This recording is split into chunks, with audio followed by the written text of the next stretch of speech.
Gracias por escuchar los podcasts de Radio Exterior. Acceda a todos los programas en rtve.es/a la carta.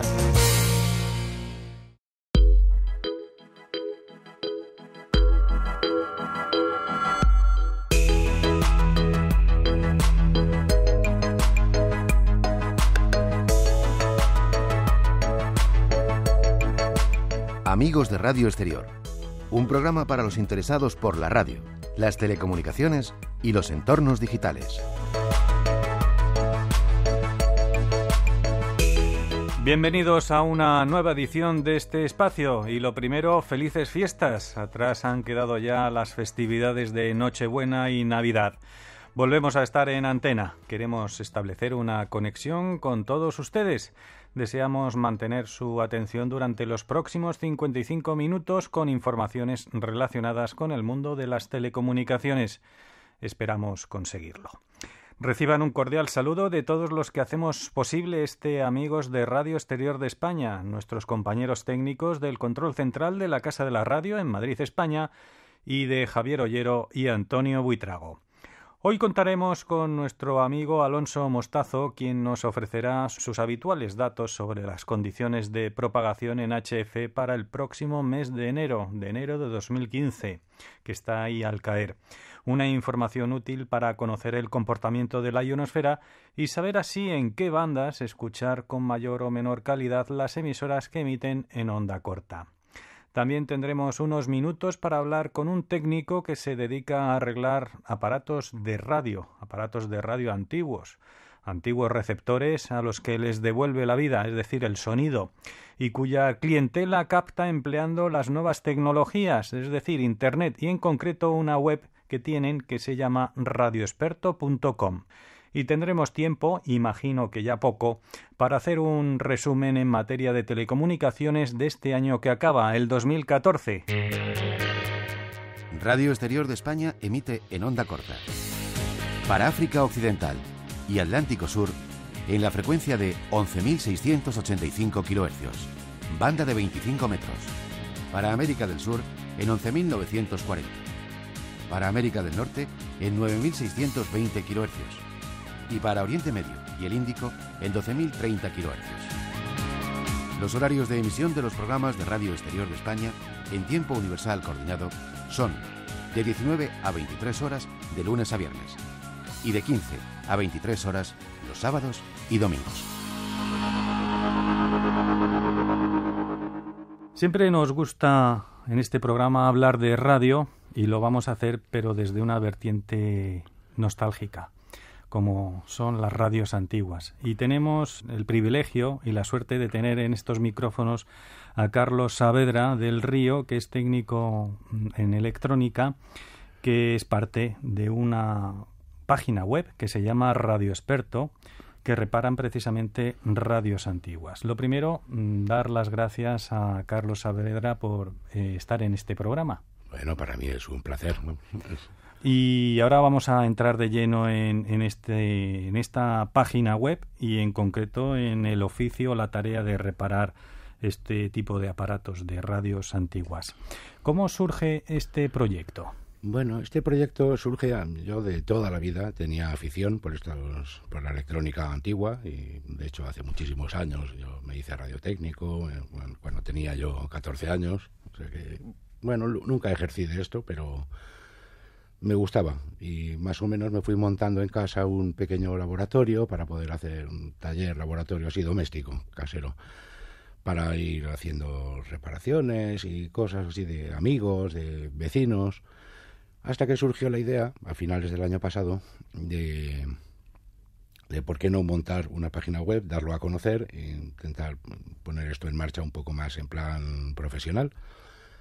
Y dije, bueno, pues me parece una buena idea. Con lo cual, entonces nos juntamos varias personas, sobre todo el que más hincapié hizo en montar lo de la página web es un experto en comunicaciones digitales y en visibilidad web y en cosas así, que se llama Javier Pérez, que es un vecino mío.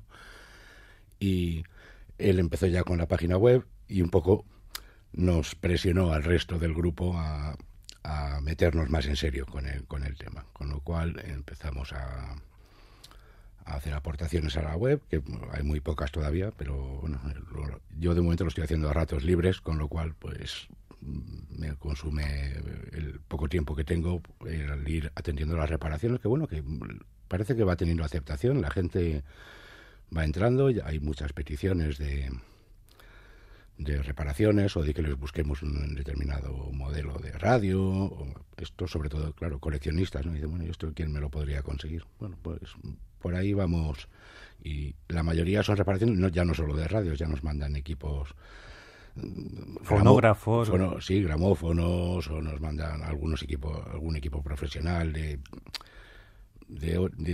quiero decir, por ejemplo, el último que reparé es una máquina antigua de calcular, por ejemplo, que también es, bueno, sí, es electrónica, pero no tiene muy poco o nada que ver con las radios.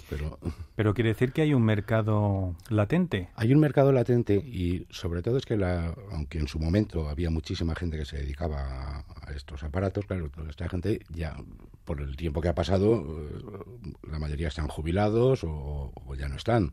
Entonces, pues hay una necesidad de mantener estos equipos para la gente que los quiere y los colecciona, pues hay una necesidad de encontrar gente profesional bien preparada, que no le haga una chapuza, que le deje el equipo bien terminado y lo más parecido posible a su estado original.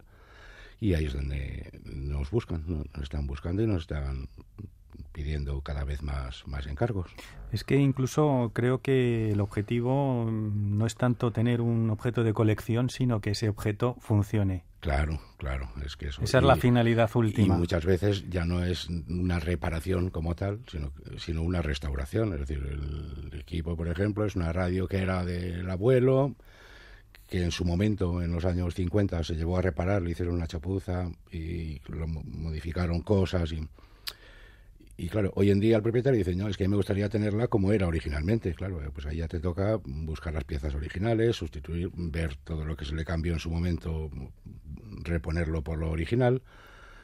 Y bueno, es una tarea que es lenta porque tienes que buscar piezas, no siempre es fácil, no siempre es fácil. Hay cosas como válvulas que, bueno, hay mucho stock por ahí almacenado, se fabricaron grandes cantidades y como se dejaron de consumir en muy poco tiempo, pues hay por ahí stocks, se encuentran, salvo algunas muy raras o algunas que muy antiguas, de los años 30 hacia atrás es difícil, pero de los 40 en adelante se encuentran piezas. ¿Y dónde se encuentran? Pues ¿De otros equipos? Muchas vienen de otros equipos desguazados y algunas, las menos, son stocks originales, stocks antiguos. Vienen nuevas en su embalaje, nuevas, aunque tengan 70 años, pero que no se han utilizado. Claro, hay componentes para los que esto no es válido, porque un condensador o un elemento así que lleva sellos de goma, cosas así, eso aunque no se haya utilizado, está mal, se han estropeado. Pero en cambio hay otros elementos, como las válvulas precisamente, y otros componentes, que bueno, que pues, al fin y al cabo es vidrio, es metal, si no tiene horas de uso, está como el día que se fabricó. Bueno, hay que decir, antes de seguir adelante con esta conversación, que la página en cuestión de la que estamos hablando está ubicada en www.radioexperto.com. www.radioexperto.com. ¿Cómo se pueden poner en contacto cualquier persona que tenga un equipo, una radio antigua o otro equipo, como bien ha dicho, que también reparan? Pues lo más sencillo es en la misma página web, hay un formulario, se introduce los datos de la persona y qué es lo que busca o lo que requiere y ya nos ponemos nosotros en contacto con ellos. Y al fin y al cabo me imagino que esto requiere de demasiado, bueno, de una constancia, de mucho esfuerzo, mucho trabajo. ¿Sale rentable el tener un aparato antiguo? ¿Tener un aparato antiguo? Sí, repararlo. Sí.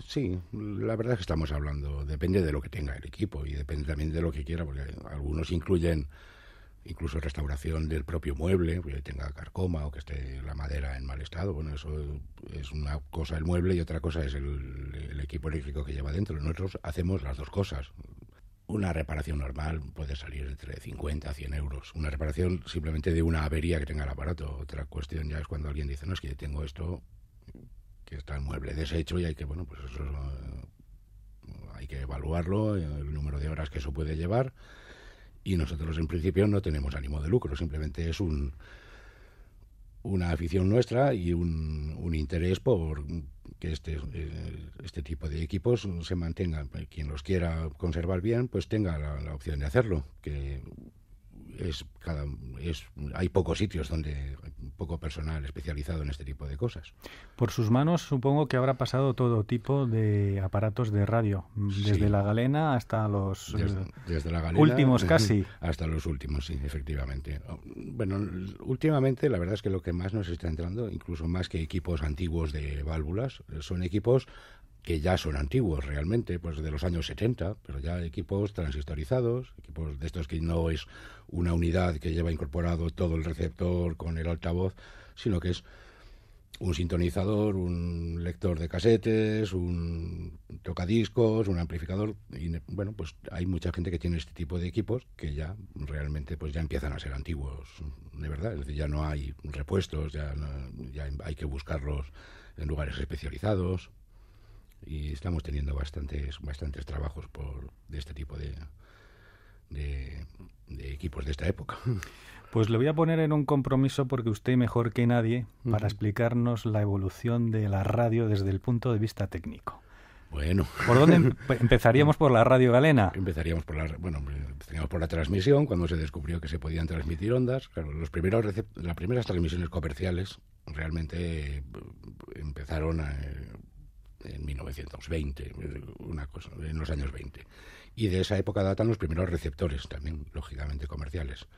Los más sencillos, que eran los de galena, solamente eran totalmente pasivos, recibían toda la energía, era la que recibían del transmisor, con lo cual, claro, la señal era muy débil, había que escucharlo con un auricular y había que estar muy cerca del transmisor, realmente, a unos pocos kilómetros de un transmisor de gran potencia para que funcionara una radio de galena.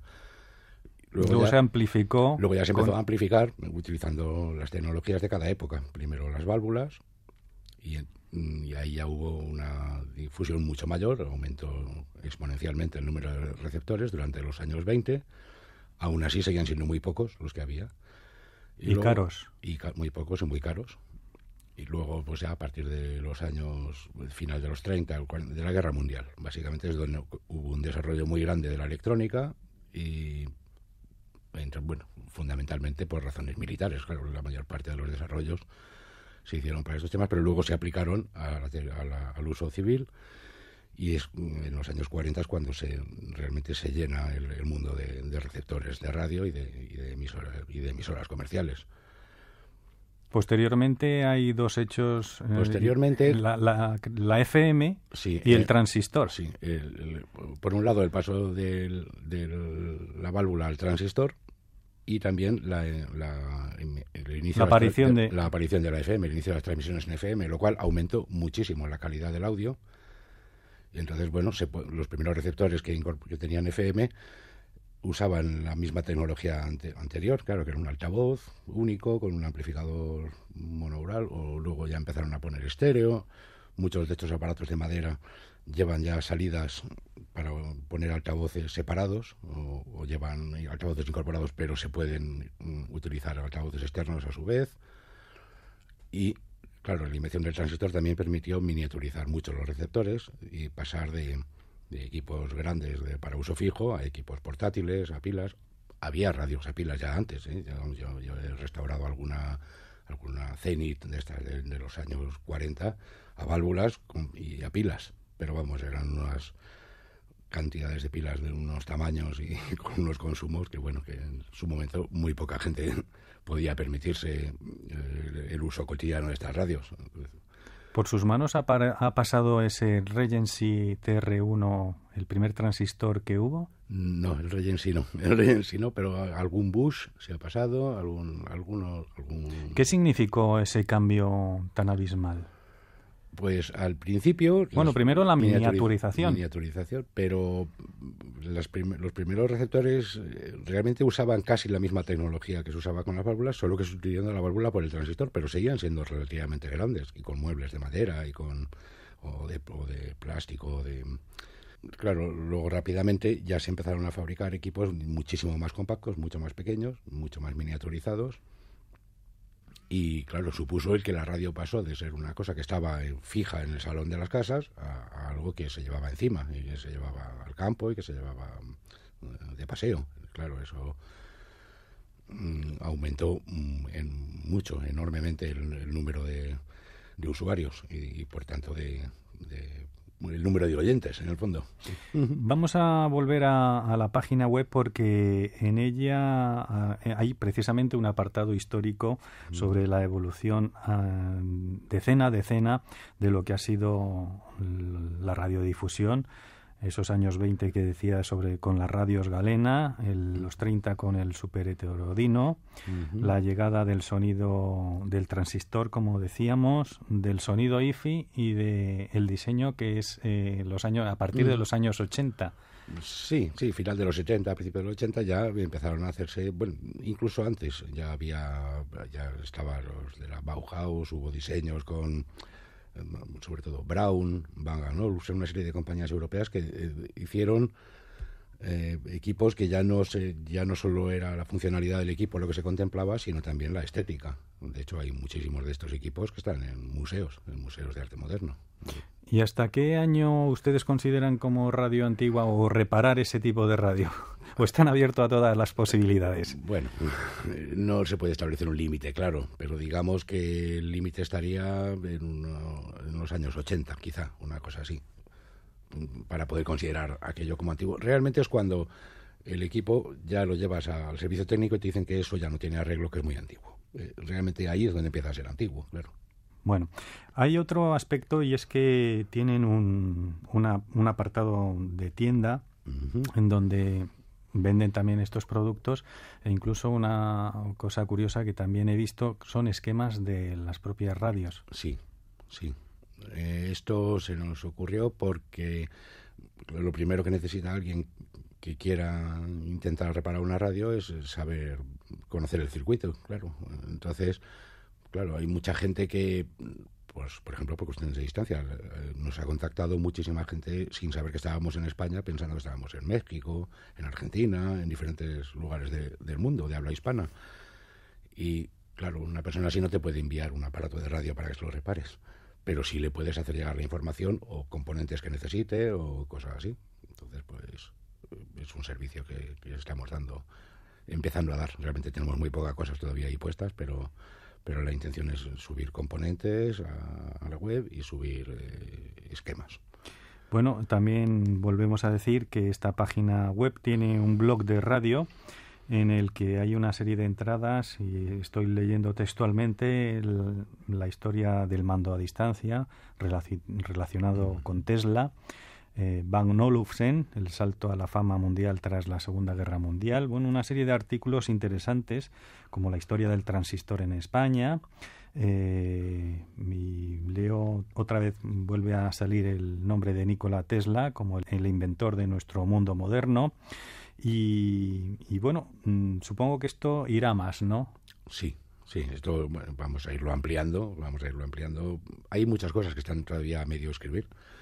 Por ejemplo, una cosa que yo quiero añadir ahí, que todavía no está, es que hasta los años 70 se intentó que los equipos domésticos tuvieran una calidad muy buena de sonido, una calidad, cuando se empezó a hablar de la alta fidelidad, y se llegaron a hacer unos logros muy importantes, que luego, por desgracia, se han ido abandonando. Es decir, un equipo moderno, salvo equipos de muy alto nivel, equipos de estudio profesionales, que por supuesto que sí, pero los equipos domésticos suelen tener hoy en día peor calidad de sonido que aquellos, porque entonces sí se hacía un intento, es decir, encontrabas con altavoces, claro, que eran grandes como armarios, pero tenían respuesta en frecuencia desde 20 y pocos hercios, por ejemplo, cosa que hoy en día encontrar uno que por debajo de 50 o 60 es raro, es realmente raro. Y aquella sí hubo unos intentos muy, muy importantes. Uno de Philips, por ejemplo, que introdujo unos sistemas de retroalimentación dinámica en los altavoces para conseguir, con unas cajas relativamente pequeñas, unas buenas respuestas en frecuencias bajas. Y bueno, son cosas que luego se han ido abandonando.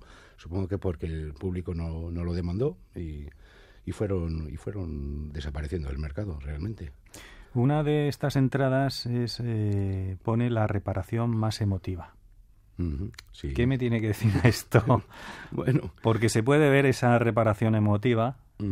Sí, bueno, esto es... Hay una foto de un receptor de radio muy concreto. De radio autoconstruido que hizo el padre de uno de nosotros, de uno de los compañeros del equipo. La construyó en su momento, pues se averió y bueno, nunca quedó en un trastero. Entonces... Pero estamos hablando de cuando uno mismo podía hacer a base de un kit una radio. Sí, pero esta ni siquiera es de kit. Bueno, se compraban algunos componentes y las bobinas y 4 cosas más, y el resto, esa radio se la hizo entera este hombre en su hogar. Hizo la caja de madera, y el chasis, supongo que yendo a un herrero a que le hiciera las soldaduras. Y bueno, pues un aparato muy curioso, claro, que hubo que recomponer porque tenía alguna avería, pero vamos, la verdad es que quedó muy bonito, quedó muy bien reconstruida, tanto la caja como el circuito. Ahora funciona perfectamente. Pues bueno, recordamos a nuestros oyentes que hemos hablado durante todo este tiempo de una página web que se llama radioexperto.com, que pueden localizarla y ubicarla en la siguiente dirección: www.radioexperto.com, donde tienen toda esta información y la posibilidad de, si tienen ese tesoro, porque para mí creo que es un tesoro tener un aparato de estos antiguos, pues si no les funciona y quieren que aquello vuelva a hablar, aquí tienen un sitio donde acudir. Muchísimas gracias, Carlos Saavedra del Río, que, como decimos, es parte de este proyecto que se llama radioexperto.com. Muy bien, muchas gracias a ustedes. Escuchan Amigos de Radio Exterior de España, un espacio para los interesados por la radio, las telecomunicaciones y los entornos digitales.